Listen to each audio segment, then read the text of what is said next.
Actualidad Jurídica un domingo más, acompañándoles con las noticias actuales de la República Dominicana, analizado desde el ámbito jurídico. La mañana de hoy dedicamos este programa a los padres dominicanos que viven en las fronteras de nuestro país y en el extranjero. A todos aquellos padres que son madres, aquellas madres que son padres, le dedicamos este día y este programa muy especial a mi padre Bernardo Ledesma, patriarca de mi familia Ledesma, Generoso Ledesma y Rafael Polanco. Agradecemos a todos los padres que nos sintonizan en la mañana de hoy. En esta mañana tenemos el placer y el honor de una entrevista con el licenciado Luis Ernesto Peña Jiménez, autor de la obra El Derecho Fundamental al Recurso ante un Tribunal Superior, Apuntes en Materia Procesal Penal, un nuevo libro que se une también a la familia de Actualidad Jurídica, acompañándonos esta mañana a hablar y desarrollar de qué trata esta obra. Hablaremos también del plan de regularización, sus remanentes, el desarrollo fronterizo que está pasando en nuestro país. También trataremos la carta del ex embajador haitiano que dirige al presidente de Haití, Michel Martelly. ¿Qué pasará en República Dominicana con este tema? ¿Cómo se continuarán desarrollando? Vamos a ver cuáles serán los distintos remanentes y consecuencias del plan de regularización. Esta es Revista Actualidad Jurídica. Quédese con nosotros para evaluar la realidad de la República Dominicana desde el ámbito jurídico. Vamos a una pausa y regresamos.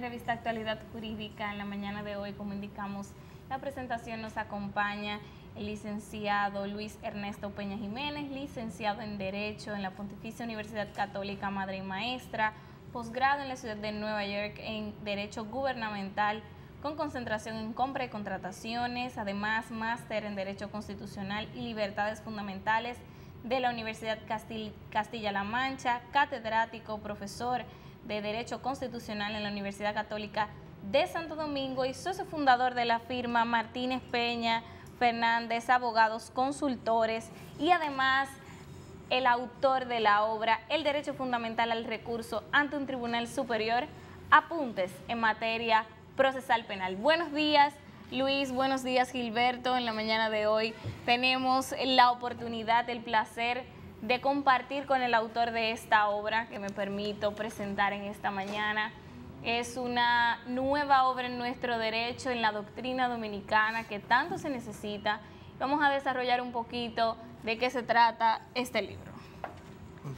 Buenos días, gracias Yelisa por tenerme en tu programa, gracias Gilberto. Extender al igual que tú mis felicitaciones a todos los padres en el día de hoy, especialmente, claro, a mi padre y gracias de nuevo. Entonces, hoy vamos a tratar un poco el tema del libro. Te adelanto que el libro fue lo que una vez fue mi tesis de grado y ya lo he actualizado, lo he renovado y le he puesto un contenido y lo he aterrizado sobre todo al derecho dominicano, ya no tanto a un análisis comparado del derecho al recurso como un derecho fundamental. Es decir, que este libro nace en una idea de grado en el año 2011. Sí. Y entonces se transforma este libro ya más estructurado, más desarrollado y más explícito y conciso. Claro, se le da un carácter ya de libro, no tanto un carácter de tesis, donde ya no es solamente una investigación, sino que ya tiene una estructura más expositiva, una estructura más utilitaria para los abogados y para los estudiosos del derecho en general también. ¿Qué te lleva a crear una obra de esta naturaleza? Bueno, en realidad yo me considero, además de un abogado, un investigador, porque creo que los conceptos que manejamos, si los queremos mejorar, debemos de alguna forma estudiar otros modelos y estudiar los propios modelos nuestros para ver cómo podemos hacerlos más eficientes y hacerlos más prácticos. Veo aquí que la obra inicia con una exposición un poco histórica. Primero habla de una parte previa a la Constitución del año 2010 y una posterior. ¿Por qué haces esto en esta obra? Bueno, como tú sabes, la consideración del derecho al recurso, que no es más que el derecho a poder acudir a un tribunal superior a que conozca tu caso, que es el derecho que se conoce, como explico en mi libro, que yo entiendo erróneamente como a veces de derecho de doble grado, derecho de apelación, es un derecho al recurso ante un tribunal superior. Es un derecho que fue creado, que nace de manera internacional. En el 2010, nuestra Constitución toma ese concepto internacional y lo asume de una manera original, o sea, no asume el derecho como se concebía de manera internacional, ya que el Pacto Internacional de Derechos Civiles y Políticos, que es uno de los primeros instrumentos internacionales que lo contemplaba solamente para el ámbito penal. Se establecía este derecho al recurso como un derecho fundamental para el imputado en el proceso. Entonces, mi libro, parte de lo que hace, que lo trata también en materia procesal penal, pero en su primera parte busca concluir que el derecho al recurso no solamente forma parte de una garantía del proceso penal, sino que forma parte del debido proceso en general, para todos los procesos, ya que eso es así a partir de nuestra Constitución. Que inicia entonces en el año 2010. Sí. Aquí veo que al principio del libro se hace una exposición clara de lo que me acabas de mencionar, que hay una distinción de si tiene un grado constitucional o si es una garantía procesal. ¿Por qué eso es tan importante en el sistema jurídico, especialmente constitucional? Bueno, lo que pasa es que la parte que lees, me tuve el honor de que el prologuista sea el licenciado Napoleón Esteves, que es un amplio escritor de libros en materia jurídica. Y conocedor también, especialmente de materia civil. Sí, pero inclusive el tema, debo decir que nace de una clase de él en la universidad. O sea, él planteó la problemática que existía en la época, que inclusive había un caso que estaba conociendo en la Suprema Corte de Justicia. Y el hecho de que sea una garantía procesal hace de que sea un instrumento disponible, no solamente para los abogados, sino también para las partes, pero no solamente una garantía procesal penal, sino una garantía procesal en todos los procesos. Dígase que el derecho fundamental al recurso debe garantizarse en todos los procesos, que es lo que contemplo y concluyo en mi libro. Ok. Veo que divides tu libro de una manera binaria, el derecho fundamental al recurso ante un tribunal superior y el derecho fundamental al recurso en el proceso penal.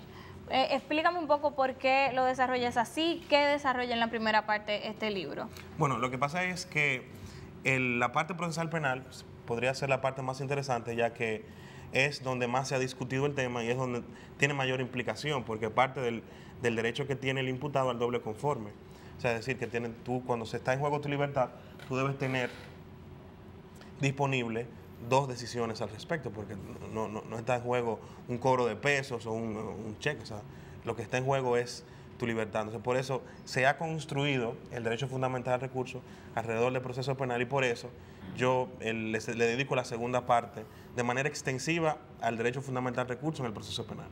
Pero la primera parte abordo el derecho fundamental al recurso de manera general desde una perspectiva constitucional. Es decir, yo analizo los instrumentos internacionales, analizo la Constitución, y desde ese punto de vista entonces llego a la conclusión de que el derecho al recurso es una garantía procesal de todos los procesos, porque nuestra Constitución lo incluye en el artículo que habla del debido proceso. Una pregunta entonces. Sí. La ley no puede cerrar el derecho al recurso. Bueno, lo que pasa es, como también hablo en el libro, recuerda que los derechos fundamentales no son absolutos. Los derechos fundamentales pueden ser limitados cuando se quiera proteger otro derecho fundamental o cuando se quiera proteger algún principio constitucional. Es decir, que yo diga que se debe proteger el derecho al recurso en todos los procesos, no quiere decir que ese derecho al recurso será igual en todos los procesos, que el derecho al recurso no puede ser delimitado o en algunos casos inclusive restringido de una manera muy específica. O sea, lo que quiero decir es que es una garantía del proceso para todos los procesos, pero que no quiero decir con eso que es una garantía que no puede ser limitada o armonizada con otro principio, otro derecho. Hablemos un poco de la limitación al derecho al recurso. No sé si, obviamente, es la otra cara de la moneda dentro de tu análisis, porque si hablamos del derecho al recurso y hablamos de sus excepciones, tenemos naturalmente que analizar cuándo es válida o no la excepción al recurso para hacer uso del contenido de tu libro y entonces accionar en esa vía. Claro. ¿Cuál es el contenido que debe tener una limitación al recurso para que sea válida y no sea inconstitucional? Muy bien. Desde un punto de vista constitucional, el contenido esencial de ese derecho al recurso, sobre todo debe ser que exista un tribunal superior. O sea, debe ser un órgano diferente del que está conociendo y debe ser superior, no superior tanto por una superioridad jerárquica, sino superior porque debe tener facultad para anular la sentencia. Debe ser un derecho a un recurso ante un tribunal superior. Y por eso, hago un paréntesis a tu pregunta, fue el título del derecho fundamental al recurso ante un tribunal superior. O sea, si tú te fijas, podíamos haber dejado el derecho fundamental al recurso y punto.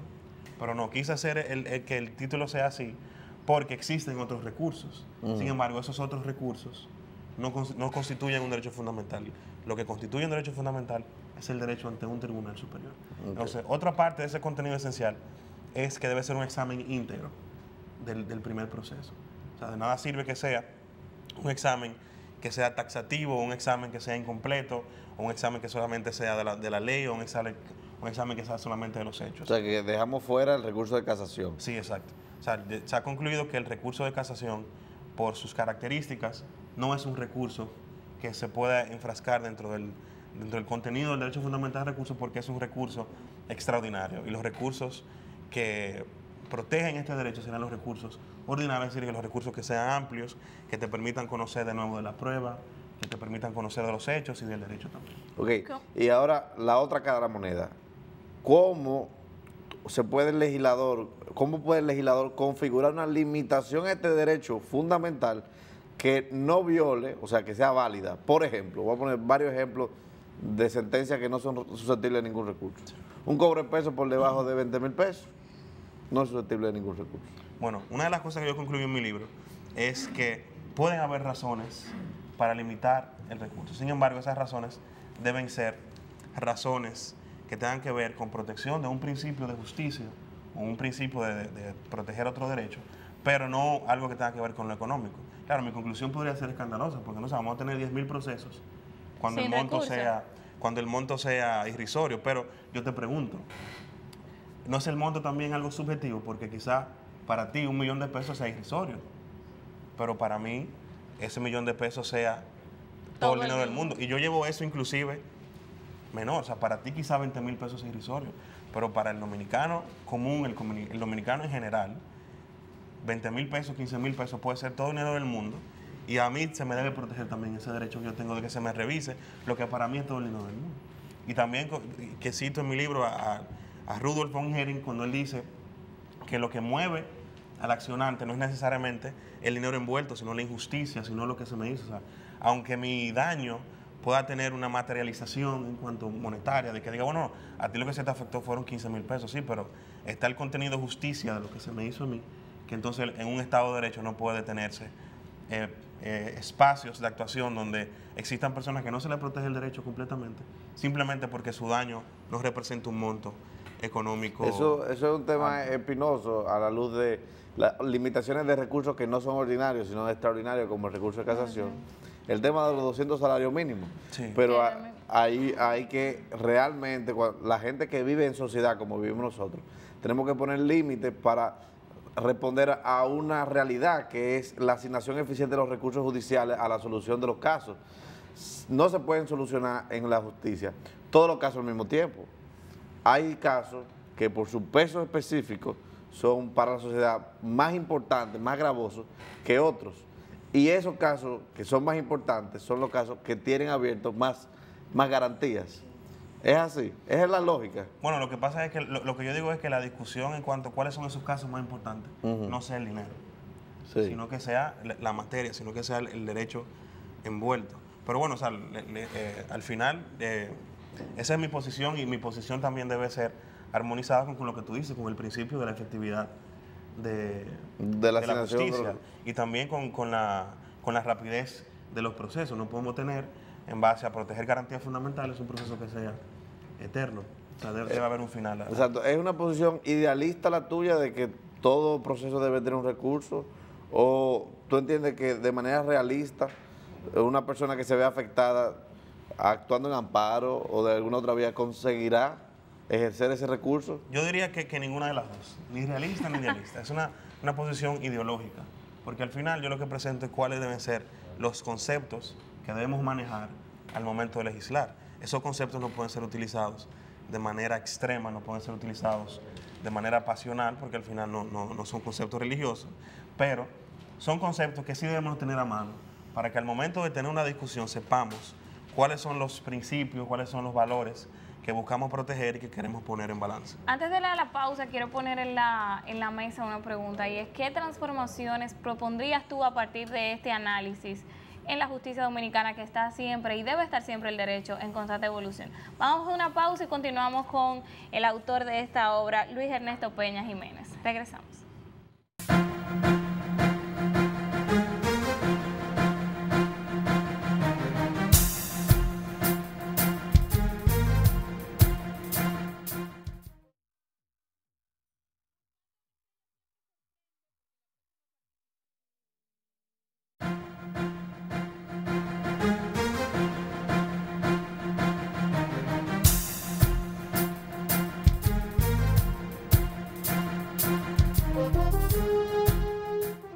En Revista Actualidad Jurídica. Antes de continuar con Luis Ernesto Peña Jiménez, antes de la pausa, quiero recordarles que llegamos a ustedes gracias a Pharma Extra, mejores medicamentos siempre.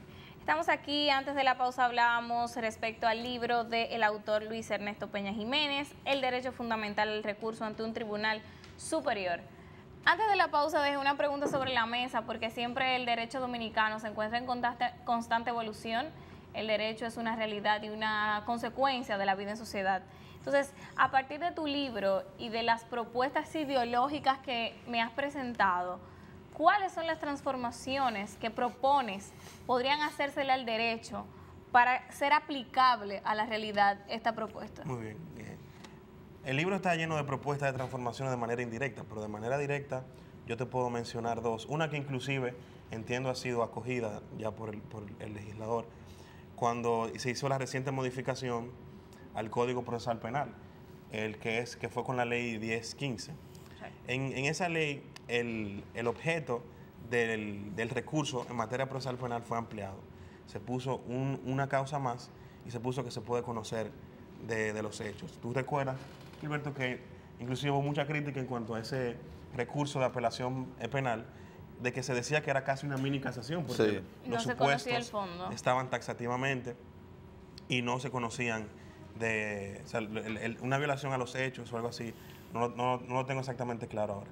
Pero bueno, luego de una de mis críticas, como parte del estudio del derecho fundamental al recurso en el proceso penal, era que ese recurso en materia procesal penal en la República Dominicana vulneraba el derecho fundamental al recurso, porque en el proceso penal establecía un recurso que se podría considerar extraordinario, cuando yo concluyo en mi libro que ese recurso que exige la Constitución que esté disponible debe ser un recurso ordinario, debe ser un recurso amplio, que garantice sobre todo lo que ha dicho la Corte Interamericana de Derechos Humanos, que debe ser un examen íntegro de la sentencia. Un examen íntegro es un examen que incluya tanto la prueba como los hechos como el derecho. Entonces, esa fue una propuesta de mi libro, que no sé si fue por lectura de la tesis o por hablar conmigo, pero que fue felizmente acogida por nuestro legislador.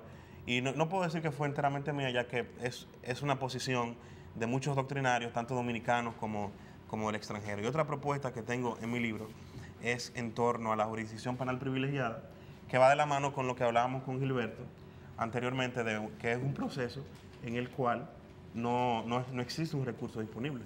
Como ustedes saben, la jurisdicción penal privilegiada, al imputado, que en este caso es alguien con una investidura especial, se lleva directamente a la Suprema Corte de Justicia, donde se conoce en una sola instancia su proceso. Los que defienden que este proceso sea de única instancia, lo defienden desde el punto de vista de que, como se trata de una persona especial, no puede tenerse a un juez ordinario conociéndole un proceso. Y dicen que no se viola el derecho a recurso en este caso porque tú tienes a la corte más alta, con más experiencia, etcétera, conociendo el caso y que eso de alguna manera compensa el hecho de que sea una sola instancia. Otro argumento, perdón, que utilizan para defender esa posición es que la jurisdicción privilegiada es un derecho que puede ser renunciado. Es decir, que dicen, bueno, la jurisdicción penal privilegiada es un privilegio. Como es un privilegio, si tú entiendes que se está vulnerando tu derecho a recursos, simplemente renuncia a la jurisdicción penal privilegiada y entonces acude a la jurisdicción ordinaria. Pero, perdón, sí. Pero otros entienden que esa jurisdicción penal privilegiada viene con el cargo y que para tú poder renunciar a ella tú tendrías entonces que renunciar a tu cargo, porque la jurisdicción penal privilegiada de privilegio no tiene tanto, sino que es realmente una jurisdicción penal que se busca para evitar que el imperio que tiene ese funcionario público le afecte a los jueces ordinarios, que no le va a afectar en igual manera al juez de la Suprema Corte de Justicia. O sea, en principio, un diputado que vaya, por ejemplo, a una jurisdicción ordinaria, a un juez de paz,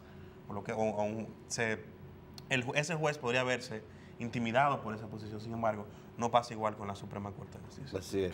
El Tribunal Constitucional se ha pronunciado sobre el tema del derecho al recurso. Sí. ¿Qué ha dicho este tribunal sobre el derecho fundamental al recurso? Bueno, el Tribunal Constitucional tiene una sentencia reciente donde existía la discusión que se dio en torno a la acción de amparo. Tú sabes que la acción de amparo se puede ser objeto del recurso de revisión, pero hay un requisito para tú poder recurrir, que es la relevancia constitucional.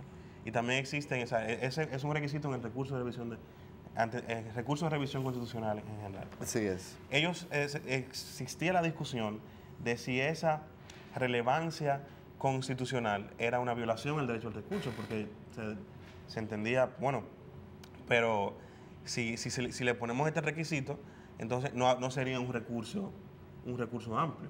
Pero esa discusión toma otro matiz porque como te dije, debe armonizarse ese derecho al recurso también con la naturaleza de la acción de amparo. O sea, la acción de amparo es una acción especial, es una acción que debe ser por su naturaleza expedita, que debe ser rápida. Entonces debe buscarse la manera de equilibrar esa rapidez con el derecho al recurso. Entiendo. Cuando terminaste tu libro, ¿tú sentías que el concepto de recurso había cambiado? El concepto que se maneja de recurso y antes de ver tu libro y el concepto que se logra luego de ver tu libro, ¿en qué podría diferenciarse? ¿Qué es para ti hoy en día un recurso constitucionalmente apegado, valga la redundancia, a la Constitución del 2010? Bueno, te digo, sería un recurso que sobre todo que garantice un examen íntegro de las sentencias, es un recurso que revise tanto los hechos como el derecho, pero también debe ser un recurso que sea respetuoso del contenido esencial, que sea un recurso que acuda a un tribunal con poderes reales de modificar, de anular los errores. Porque o sea, la naturaleza del derecho al recurso es básicamente que los seres humanos cometemos errores. Hay procesos muy sui generis en la legislación actual, como los procesos disciplinarios dentro de los colegios profesionales. Sería interesante que un día oír tu opinión de estos procesos que son bastante especiales y también el derecho al recurso en los casos de arbitraje. Sería interesante saber si la ley de arbitraje viola la Constitución al establecer que la decisión del árbitro es una decisión completa y sellada, que solamente podría ser atacada por la nulidad del mismo. ¿Tú tienes alguna opinión en ese aspecto? Bueno, habría que ver ese tema, sobre todo desde el punto de vista de que la jurisdicción arbitral es una jurisdicción opcional.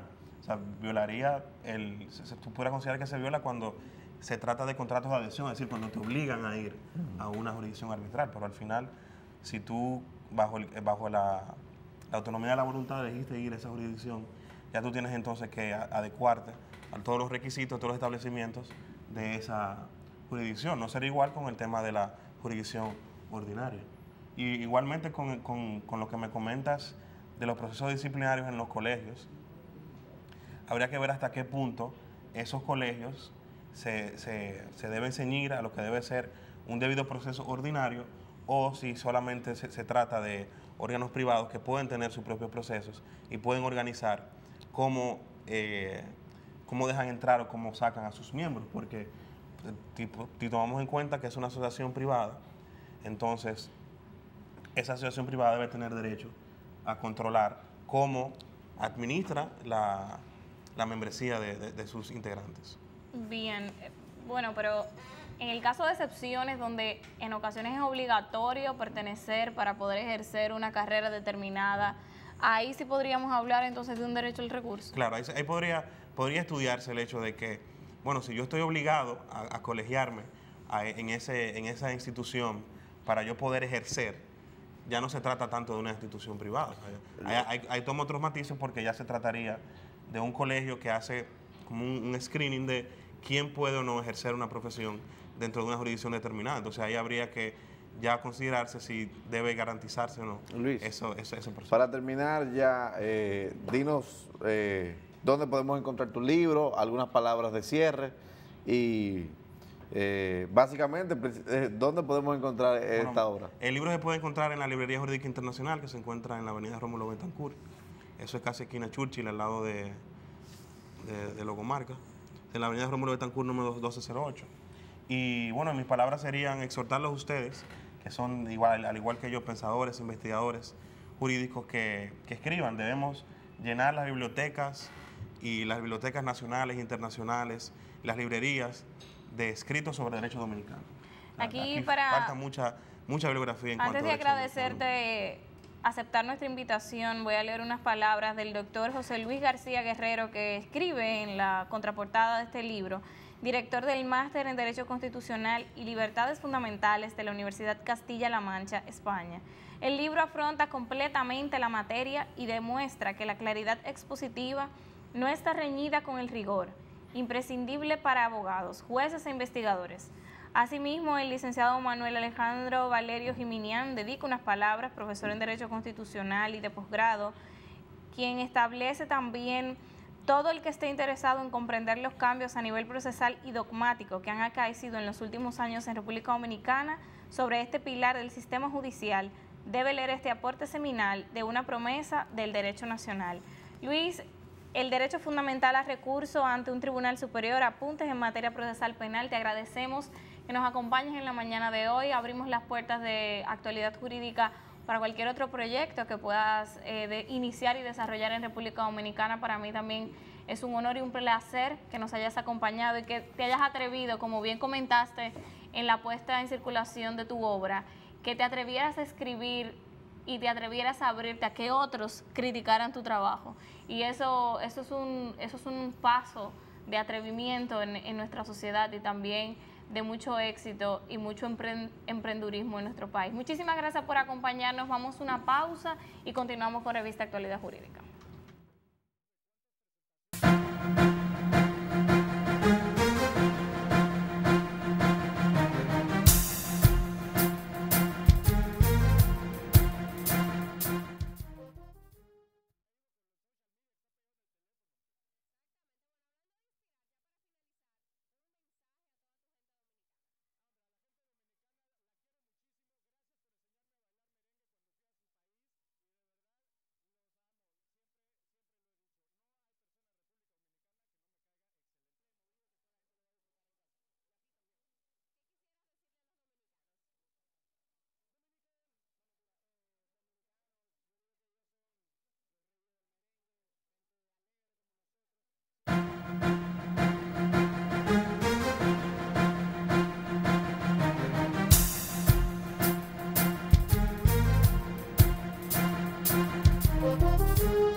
Actualidad Jurídica se une al set luego de esta entrevista súper interesante de Luis Ernesto Peña Jiménez y su obra en materia penal, en materia constitucional. Me acompaña a la derecha y tenemos el honor de verlo también una vez más en Actualidad Jurídica, a nuestro amigo Marino Elcevis Pineda. Y claro, también tenemos al licenciado Félix Ledesma en Actualidad Jurídica. Hablemos del tema haitiano, de los remanentes del plan de regularización.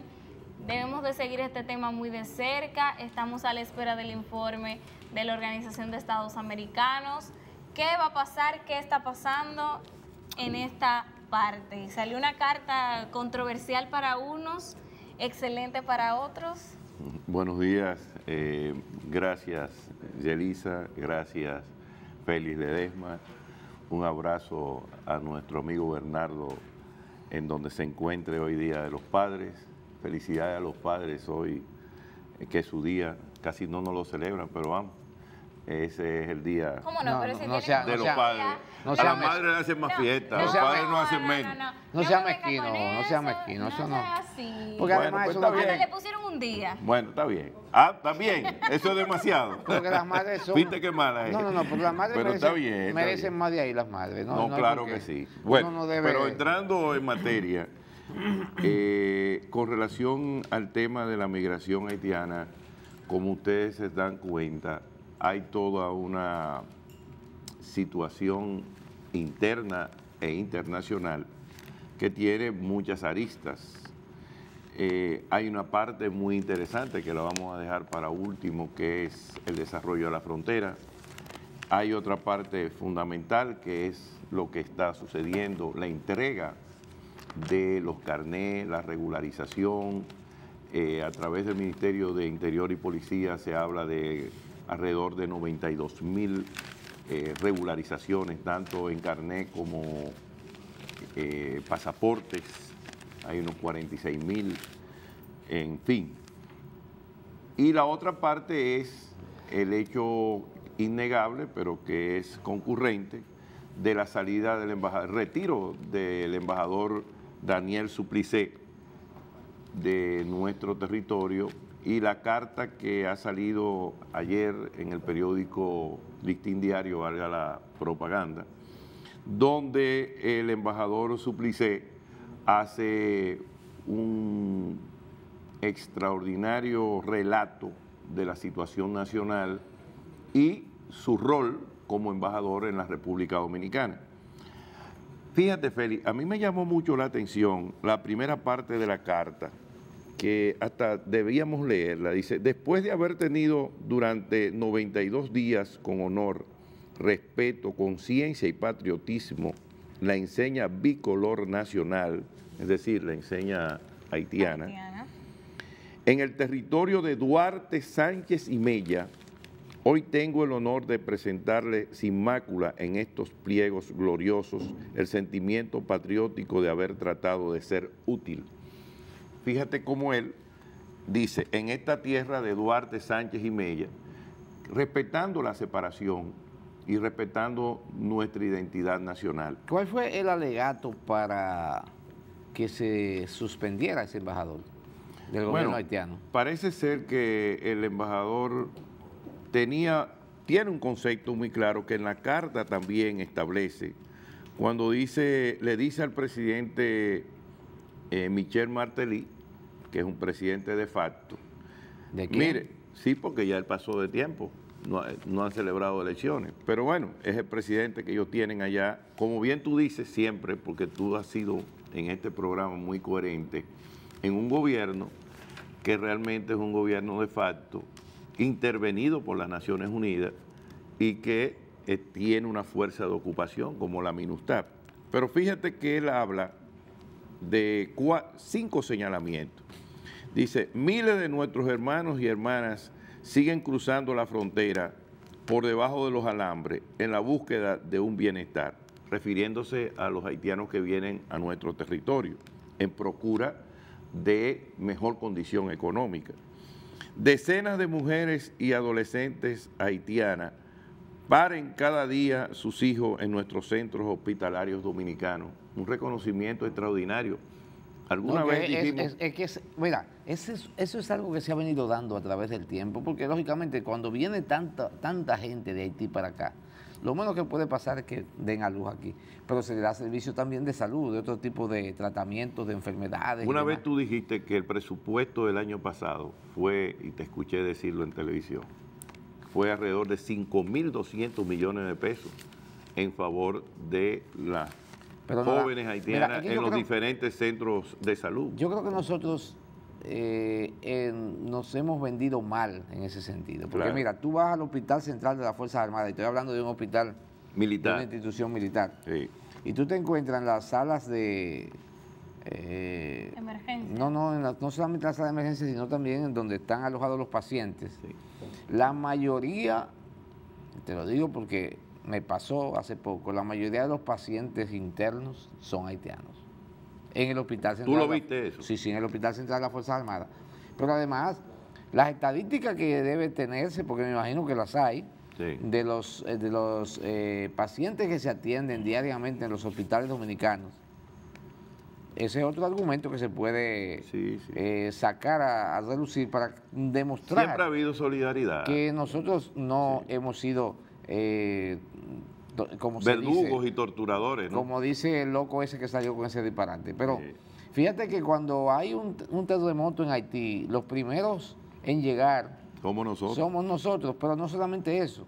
El presidente Fernández que predicó con el ejemplo, porque Claro. fue y llevó una universidad que la necesitaban. Y aún así, 44.310 jóvenes asisten a universidades estatales y centros académicos privados, sin olvidar a los que viven en la frontera, que van a las escuelas primarias y secundarias en el territorio dominicano por la mañana y regresan por la tarde a Haití. Y además, fíjate Eso, otra cosa. eso lo dice Mira, el, la el mayoría, embajador Suplicé. El embajador. oye, Sí, la mayoría de las escuelas fronterizas están llenas de haitianos. claro. Y Y eso- estudian aquí eso- y en la tarde se van a su casa, Eso, a territorio eso debemos haitiano. nosotros destacarlo. Pero eso En no lugar lo de- entiende, la comunidad internacional porque no lo- entiende eso. Porque no lo hemos dicho tampoco. Esto Porque también nosotros, me llena. como nosotros bien tenemos callado eso. Que nos hemos vendido mal, porque esto no sale en ningún periódico y aunque también hay que reconocer que República Dominicana, como bien hemos expuesto y como también ha sido un tema de Félix en muchas ocasiones, tenemos nuestras debilidades, Claro. también hay que reconocer que hay sus luces en el accionar de la República Dominicana sobre el tema haitiano. Pero es que se exagera, porque mira, no es posible que un país como el nuestro, que también tiene carencias, como tú señalas, Yelisa, pueda implementar de manera ejemplar y de manera totalmente limpia una política de repatriación migratoria sin que se cometa algún tipo de exceso. El tema es que si nos vamos si se le va a buscar la quinta pata al gato, siempre se la van a encontrar. Claro que porque sí. va a haber alguien que comete un exceso. Pero ese no es el punto, porque son más la cantidad de haitianos que hay en el país. Enorme cantidad de haitianos. Todo el mundo sabe que hay una cantidad... Bueno, todo el mundo pone un número. Aquí los Sí. dominicanos somos expertos. Sí, todo el mundo en pone... por ciento. Sí, Pero sí, están sí. ahí, pero 2 están ahí. millones, 500,000, 800,000, pero hay muchos. Hay muchos. Es mucho que hay. Sí, hay muchos. Los casos de abuso, los casos de discriminación estarían a flote. Porque, Claro. A flor de ahora, piel. cuando sucede cualquier caso aislado, porque son casos aislados, aquí se quiere magnificar. Magnificar. Vamos. Y no, pero perdón, Yelisa, entonces, ¿qué es lo que pasa? Yo creo, y este es un programa visto en Estados Unidos y en otras latitudes, yo creo que nosotros debemos estar claros siempre en que los dominicanos, estamos tratando de hacer la cosa bien hecha, porque otros que han hecho, mira, en Haití hay una intervención, como señalaba el doctor Marino, una intervención supuestamente de la ONU, han militarizado el país, pero ¿cuál es la solución que se le está dando a la problemática haitiana? ¿Qué están haciendo? O sea, Sí. ¿Qué va a hacer Naciones Unidas con esos militares? ¿Lo va a dejar de por vida allá adentro? Eso es un punto. esas son las preguntas que hay que Claro. hacerse. Eso Pero es además, ¿qué aportan? Es un punto que quiero dejar sobre la mesa antes de irnos a la pausa, que establece y que es el punto central de esta carta. Dice el embajador, cientos de miles más están esperando en vano por documentos prometidos y que les habrían permitido regularizar su estatus migratorio. Esto es refiriéndose a Haití. Esa es también la cara de la realidad que tenemos la responsabilidad de manejar. Vamos a una pausa. Y Son volvemos con este irresponsables y tema. nos tiran la cuava a nosotros. Claro que sí.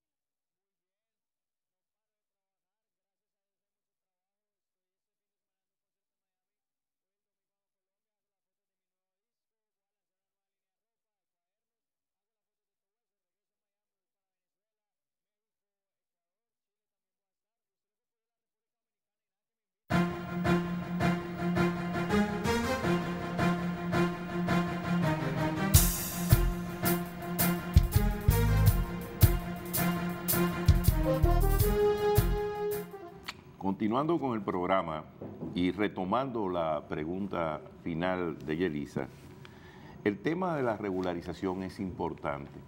Y vimos que en esta semana, el pasado viernes, el Consejo Nacional Fronterizo se reunió en el Palacio Nacional y aunque no hubo declaraciones de ninguno de los funcionarios ni de parte del presidente de la República, se coló en la prensa que el ministro de Interior y Policía establecía que alrededor de unos 46.200 carnés y 46.000 stickers para pasaporte debían ser recogidos e instaba a que los extranjeros que quieran regularizarse vayan a los centros en donde han depositado sus documentos y reclamen con la numeración que tienen en sus manos la posibilidad de tener el carné y la regularización en el país. Eso es importante porque tenemos una fecha que es el 2 de agosto, donde se vence el plazo de los 45 días adicionales que fueron ofertados para regularizar a toda esta población extranjera que tiene tantos años deambulando de aquí para allá dentro de nuestro territorio. Pero el punto más importante para mí esta semana es el aviso y la concurrencia del sector empresarial a el Senado de la República, en donde hablaron de los planes de invertir en la frontera de 5.000 a 6.000 millones de dólares en 15 años para el desarrollo fronterizo. Coincide esta participación del empresariado nacional con una carta que está circulando en el internet a través de los medios digitales, que viene del año 1927, o 27, perdón, escrita en el periódico La Información por el expresidente Balaguer, donde decía que una de las cosas más importantes por lo cual se va a recordar al presidente Horacio Vázquez era por la colonización, por el trabajo que se había hecho en las colonias que existían en ese entonces en la frontera. La inversión en la frontera que es importantísima para la preservación de la identidad nacional y para el desarrollo de ambos pueblos vecinos. Mira, Martino, qué bueno que tú señalas eso como para ti como lo más importante de esta semana. De esta semana. Porque siempre hemos dicho que el problema es económico, señores. Hay un problema de subsistencia en Haití. Y fíjate que cuando hubo la catástrofe natural en Haití, la comunidad internacional lloró y se espantó de la tragedia haitiana. Y acudió todo el mundo a apoyar a Haití, entre ellos nosotros, como señalaba ahorita. Pero, sin embargo, eso se quedó ahí. Todavía hay gente viviendo en carpas en Haití y que no, la capital no ha sido ni siquiera reconstruida. Ni el Palacio Nacional. Ni el Palacio Nacional. Sí. Sin embargo, hubo grandes ofrecimientos. Qué bueno que los dominicanos, los empresarios dominicanos, estén haciendo conciencia de que el problema es económico. Pero yo me pregunto, ¿dónde está toda esa ayuda que se ofreció? ¿Por qué no hay una iniciativa similar para, del lado haitiano, promover el fomento del empleo, trabajo digno? ¿Qué fue lo que se hizo? ¿Qué fue lo que pasó finalmente? Con el dinero. Con el dinero con las promesas de ayuda al pueblo haitiano. Fíjate, yo creo que eso hay que reservárselo a ellos porque es un problema de ellos, a lo interno de su pero país. Yo le estoy preguntando a la comunidad internacional que está atacando a los dominicanos. Y que pedir rendición de cuentas de lo que han dado. Y tienen que aportar y decir, bueno, mira, nosotros hemos dado esto. Lo gastamos en esto y esto otro. ¿Qué es lo que yo digo que debemos hacer los dominicanos? Los dominicanos debemos empezar diciendo, mira, aquí... Nosotros gastamos en salud tanto, en educación tanto, en hábitat tanto. Y los haitianos remesan para su país tanto. Porque todo ese tipo de cosas. Eso es importante. Y eso aporta tanto a la economía haitiana. ¿Cómo se hacen esos cálculos de las remesas que vienen del extranjero a República Dominicana? ¿Cuánto aporta eso al Producto Interno Bruto? ¿Cuánto aporta eso a la regularización? ¿Cuántas familias permiten que subsistan en Haití por los trabajos que se le otorgan en la República Dominicana? Es muy fácil que un grupito de payasos en Haití, que gobiernan Haití, se devoquen diciendo que somos torturadores. Los torturadores, que no se le pueden pedir disculpa al que tortura. Tremendo disparatazo, porque si estamos torturando, ¿qué hace entonces aquí esa gran cantidad de ¿Y qué hacen ustedes para que esas personas, en lugar de quedarse en su territorio, tengan que venir a donde si ha sido así, que nosotros hemos sido torturadores. Que nunca ha sido así. No, pero si ha sido así, porque ahora es que se están dando cuenta de eso. Claro. Hay una declaración de doña Ligia Bonetti, muy interesante, que salió en el periódico hoy, que nosotros queremos recoger, porque en definitiva la inversión fronteriza es importante. Fíjate, dice ella, sin embargo, dada la magnitud de los retos que ambos países tenemos por delante, estamos obligados a colaborar y a hacer sinergias para promover el desarrollo sostenible en ambos territorios y establecer sinergias económicas y sociales positivas que nos permitan dejar atrás el subdesarrollo y la pobreza. Es decir, el tema, y los empresarios lo han entendido muy bien, si nosotros, Haití es un mercado preferencial, que es el segundo mercado después de los Estados Unidos, por nuestra vecindad, no es menos cierto que la forma en que se puede crear mejor riqueza es haciendo que también esa parte de la frontera y esa mano de obra haitiana tenga una mano de obra calificada, pero también un sueldo digno y decente, y que tengan la seguridad social. Exacto. Y que realmente estas personas puedan vivir con dignidad con su familia, como lo ha logrado, por ejemplo, y no podemos dejar de decirlo, y no podemos ser en esto hasta cierto punto mezquinos, este empresario Fernando Capellán, que creó una zona franca que comenzó muy pequeña y ahora es un ejemplo a seguir por parte de los empresarios dominicanos, que han tenido muy claro que esa mano de obra le permite a ellos ser eficientes en su trabajo, pero además eso tiene un objetivo, retrotrayéndonos de nuevo a aquel artículo del año de 1927, es que el desarrollo fronterizo constituye una de las mejores riquezas para mantener nuestra identidad nacional y el desarrollo de nuestro pueblo. Bueno, señores, yo creo que el tiempo se nos ha agotado y tenemos que dejar el programa hasta el próximo domingo, no sin antes reiterar nuestras felicitaciones a los padres dominicanos, a nuestro padre y muy en particular a Bernardo Ledesma, a nuestro hermano y a su esposa Damaris, que se encuentran fuera del país en asuntos personales, y esperemos que las cosas salgan bien. Así que estaremos nueva vez con ustedes el domingo en otro programa de ustedes, Actualidad Jurídica. Feliz Día de los Padres.